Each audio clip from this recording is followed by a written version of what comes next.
안녕하세요. 오늘은 손자병법 제3장 모공편. 모공편은 두 개의 시리즈 중에서 첫 번째를 오늘 말씀드리도록 하겠습니다.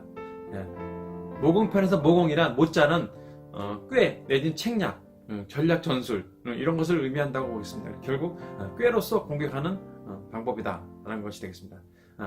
본 모공편의 부제는 백전백승보다 싸우지 않고 이기는 것이 최선이다 라는 부제입니다.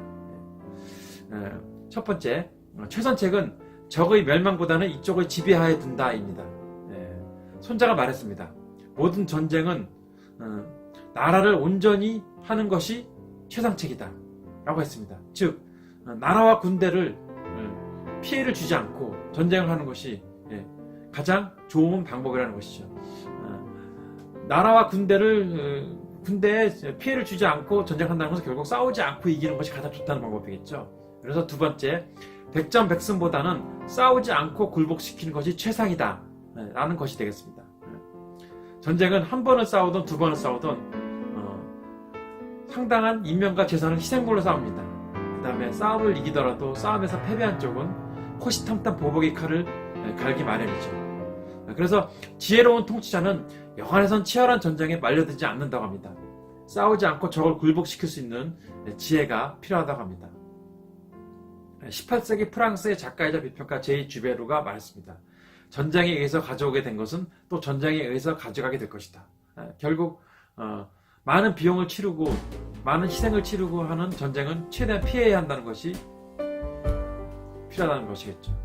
그 다음에 세 번째, 적의 계략을 쳐부숴야 한다 입니다. 적의 군대를 쳐부수는 게 아니라 적의 계략을 쳐부순다고 했습니다.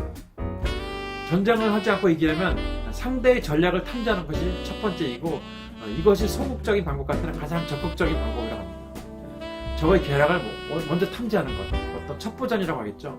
이런 정보전과 첩보전을 통해서 상대편의 계략을 먼저 간파하는 것이 가장 좋은 방법이고요.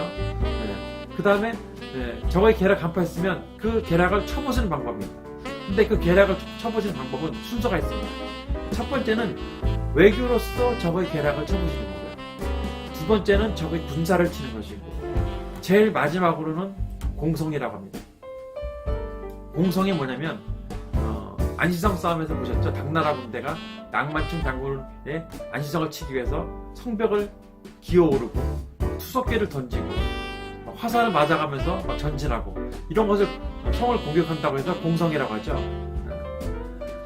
전쟁에서 가장 마지막으로 해야 될 것이 바로 이 공성이라는 것입니다.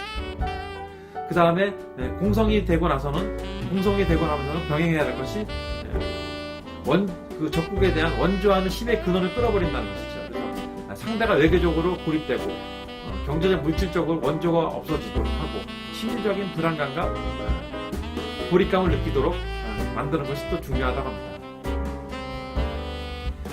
그 다음 네 번째, 부득이 할 때만 공성하라 입니다.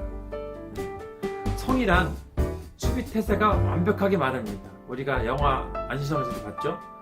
그래서 공성이란 공격으로서 가장 불리한 조건이라고 해요. 그래서 공성을 하려면 안전의 태세와 특수한 도구를 준비해야 되고 막 돌도 던져야 되고 막 그 탑 기어오르는 거 있잖아요. 그런 것도 막 엘리베이터 같은 것도 비슷한 것도 만들어야 되고 특수한 도구를 준비해야 되고 그것을 준비하는 데만도 몇 달의 시간이 걸리고 이것은 바로 속전속결에 입에된다고 합니다.